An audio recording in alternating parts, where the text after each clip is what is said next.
come to TEDx, you always think about technology, the world changing, becoming more innovative. Think about the driverless. You know, everyone's talking about driverless cars these days, and I love the concept of a driverless car, but when I go in one, you know, I want it really slow. I want access to the steering wheel and the brake, just in case, right? I don't know about you, but I am not ready for a driverless bus. I'm not ready for a driverless airplane. How about a driverless world? And I ask you that because we're increasingly in one. Right? I mean, it's not supposed to be that way. We're number one. The United States is large and in charge, right? Americanization and globalization for the last several generations have basically been the same thing, right? I mean, whether it's the World Trade Organization, or it's the IMF, the World Bank, the Bretton Woods Accord on currency, these were American institutions, our values, our friends, our allies, our money, our standards. That was the way the world worked. So it's sort of interesting. If you want to look at how the U.S. looks, here it is. This is our view of how the world is run. President Obama has got the red carpet. He goes down Air Force One, and it feels pretty good. It feels pretty comfortable. Well, I don't know how many of you saw the China trip last week and the G20. Oh, my God, right? I mean, this is how we landed for the most important meeting of the world's leaders in China. The National Security Advisor was actually spewing expletives on the tarmac. No red carpet, kind of left out the bottom of the plane along with all the media and everybody else. Later on in the G20, well, there's Obama. Hi, George. Hi, Norman.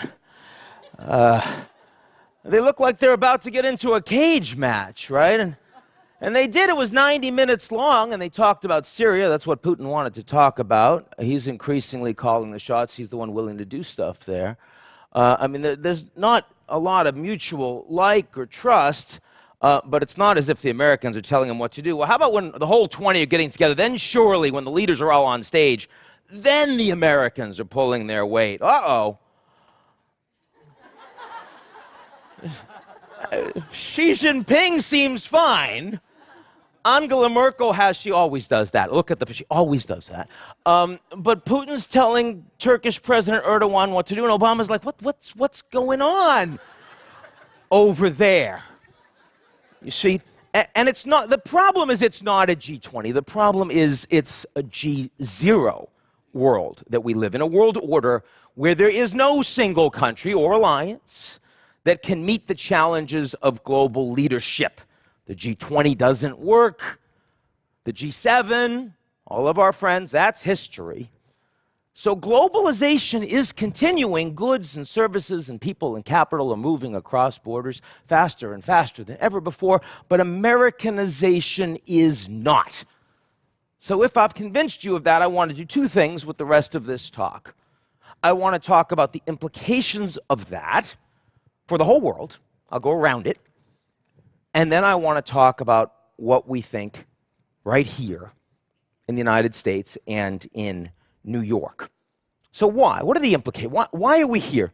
Well, we're here because the United States, right? I mean, we spent $2 trillion on wars in Iraq and Afghanistan that were failed. We don't want to do that anymore.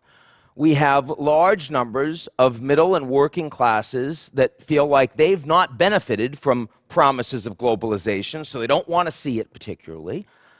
And we have an energy revolution where we don't need OPEC or the Middle East the way we used to. We produce all that right here in the United States. So the Americans don't want to be the global sheriff for security or the architect of global trade. The Americans don't want to even be the cheerleader of global values. Well, then you look to Europe. And the most important alliance in the world has been the transatlantic relationship. But it is now weaker than it has been at any point since World War II. All of the crises, the Brexit conversations, the hedging going on between the French and the Russians, or the Germans and the Turks, or the Brits and the Chinese. China does want to do more leadership. They do, but only in the economic sphere. And they want their own value standards currency in competition with that of the US. The Russians want to do more leadership. You see that in Ukraine, in the Baltic states, in the Middle East, but not with the Americans. They want their own preferences in order. That's why we are where we are. So what happens going forward? Let's start easy with the Middle East. You know, I left a little out, but you get the general idea. Look, there are three reasons why the Middle East has had stability such as it is, right? One is because there was a willingness to provide some level of military security by the US and allies. Number two, it was easy to take a lot of cheap money out of the ground because oil was expensive. And number three was no matter how bad the leaders were, the populations were relatively quiescent. They didn't have the ability, and many didn't have the will to really rise up against. Well, I can tell you in a G0 world, all three of those things are increasingly not true. And so, failed states, terrorism, refugees, and the rest. Does the entire Middle East fall apart? No, the Kurds will do better in Iraq, Israel, Iran over time, but generally speaking, it's not a good look. Okay, how about this guy, right? He's playing a poor hand very well. There's no question he's hitting above his weight. But long term, I didn't mean that. But long term, if you think that the Russians were antagonized by the US and Europe expanding NATO right up to their borders when we said they weren't going to, and the EU encroaching them, just wait until the Chinese put hundreds of billions of dollars in every country around Russia. They thought they had influence. The Chinese are going to dominate it. The Russians are picking up the crumbs. In a G0 world, this is going to be a very tense 10 years for Mr. Putin. It's not all bad, right? Asia actually looks a lot better. There are real leaders across Asia.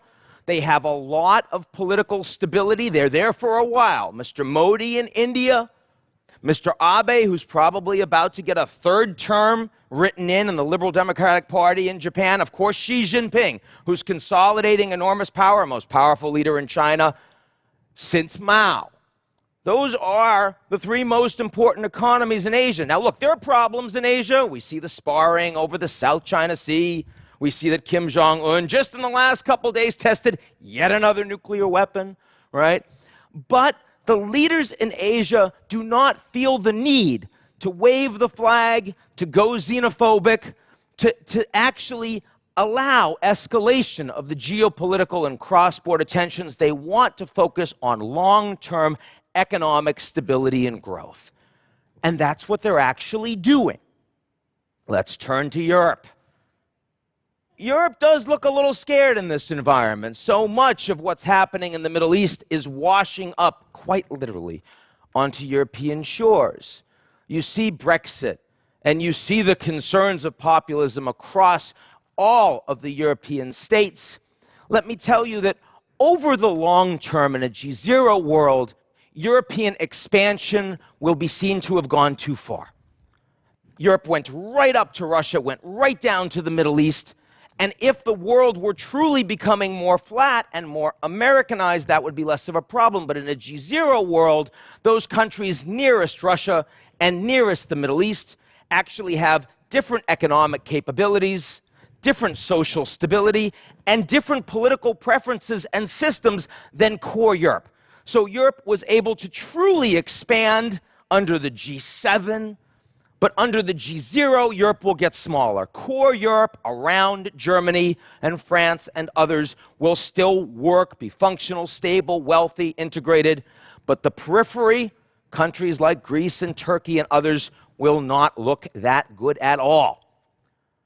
Latin America, a lot of populism, made the economies not go so well. They had been more opposed to the United States for decades. Increasingly, they're coming back. We see that in Argentina. We see it with the openness in Cuba. We will see it in Venezuela with Maduro falls. We'll see it with Brazil after the impeachment, and when we finally see a new legitimate president elected there. The only place you see that is moving in another direction is the unpopularity of Mexican President Peña Nieto. There you could actually see a slip away from the United States over the coming years. U.S. election matters a lot on that one, too. Africa, right? A lot of people have said it's going to be Africa's decade finally. In a G0 world, it is absolutely an amazing time for a few African countries. Those governed well, with a lot of urbanization, a lot of smart people, women really getting into the workforce, entrepreneurship taking off. But for most of the countries in Africa, it's going to be a lot more dicey. Extreme climate conditions, both radicalism, both from Islam and also Christianity, very poor governance, borders you can't defend, lots of forced migration. Those countries can fall off the map. So really going to see an extreme segregation going on between the winners and the losers across Africa. Okay, finally, back to the United States. What do I think about us? Because there are a lot of upset people, not here at TEDx, I know, but in the United States, my God, after 15 months of campaigning, we should be upset. I understand that. But a lot of people upset because they say, Washington's broken, we don't trust the establishment, we hate the media, heck, even globalists like me, right? Taking it on the chin. Look, I do think we have to recognize, my fellow campers, right, that when you are being chased by the bear, in the global context, you need not outrun the bear. You need only outrun your fellow campers. Now, I just told you about our fellow campers, right? And from that perspective, we look okay. A lot of people in that context say, let's go dollar. Let's go New York real estate. Let's send our kids to American universities. You know, our neighbors are awesome. Canada, Mexico, and two big bodies of water. You know how much Turkey would love to have neighbors like that? Those are awesome neighbors. Terrorism is a problem in the United States. God knows we know it here in New York. But it's a much bigger problem in Europe than the US. It's a much bigger problem in the Middle East than it is in Europe. These are factors of large magnitude. We just accepted 10,000 Syrian refugees, and we're complaining bitterly about it, right? You know why? Because they can't swim here, right? I mean, the Turks would love to have only 10,000 Syrian refugees, the Jordanians, the Germans, the Brits, right? That's not the situation. So that's the reality of the United States. Now, that sounds pretty good. Here's the challenge. In a G0 world, the way you lead is by example. If we know we don't want to be the global cop anymore, if we know we're not going to be the architect of global trade, we're not going to be the cheerleader of global values, we're not going to do it the way we used to, the 21st century is changing, we need to lead by example. Be so compelling that all these other people are going to still say, it's not just they're faster campers, even when the bear's not chasing us, this is a good place to be, we want to emulate them. The election process this year is not proving a good option for leading by example.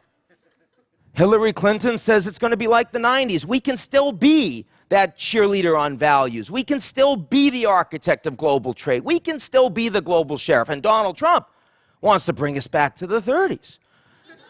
He's saying our way or the highway. You don't like it, lump it, right?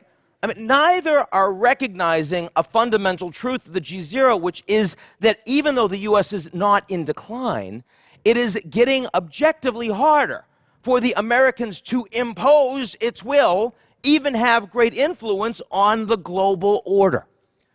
Are we prepared to truly lead by example? What would we have to do to fix this after November, after the next president comes in? Well, either we have to have another crisis that forces us to respond. A depression would do that. Another global financial crisis could do this. God forbid another 9/11 could do that. Or, absent crisis, we need to see that the hollowing out, the inequality, the challenges that are growing and growing in the United States are themselves urgent enough to force our leaders to change, and that we have those voices. Through our cell phones, individually, we have those voices to compel them to change. There is, of course, a third choice, perhaps the most likely one, which is that we do neither of those things, and in 4 years' time, you invite me back, and I will give this speech yet again.